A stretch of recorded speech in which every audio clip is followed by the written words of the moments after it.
Ma'am, मी सध्या second year BMSमध्ये आहे.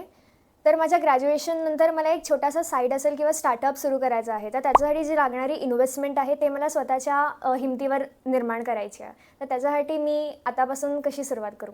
First तर मला फार कौतुक वाटतंय, कारण तू सेकंड इयर BMS असताना तू एवढं फ्युचरचा आणि तुझा स्वतःचा बिझनेस सेटअपचा विचार करतेय. त्यासाठी ना तुला पहिलं तर सेव्हिंग्स हॅबिट डेव्हलप करावी लागेल.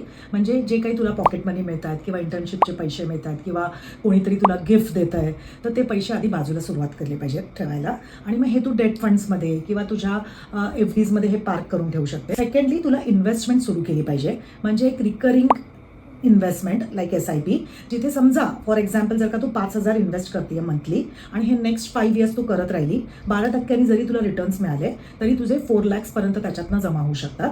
आणि तिसरं म्हणजे तुझे स्किल्स तू डेव्हलप केले पाहिजे, कारण का कितीही तू प्लॅनिंग केलंस पण तुझ्याकडे जर का ते लागणारे स्किल्स नाही आहेत, लाईक पब्लिक स्पीकिंग स्किल्स किंवा तुला जो बिझनेस स्टार्ट करायचा आहे त्याच्यासाठी लागणारे जे स्किल्स असतील, त्याच्यासाठी जे काही कोर्सेस अवेलेबल आहेत ते सुरू झाले पाहिजे. असं जर का तू प्रॉपरली मॅनेज केलं ना, तर इझिली तुला जो काही तुझा फ्युचर बिझनेस तुला स्टार्ट करायचा आहे त्याच्यासाठी नक्कीच हे पैसे आणि तुझे स्किल्स तुला मदतीला येतील.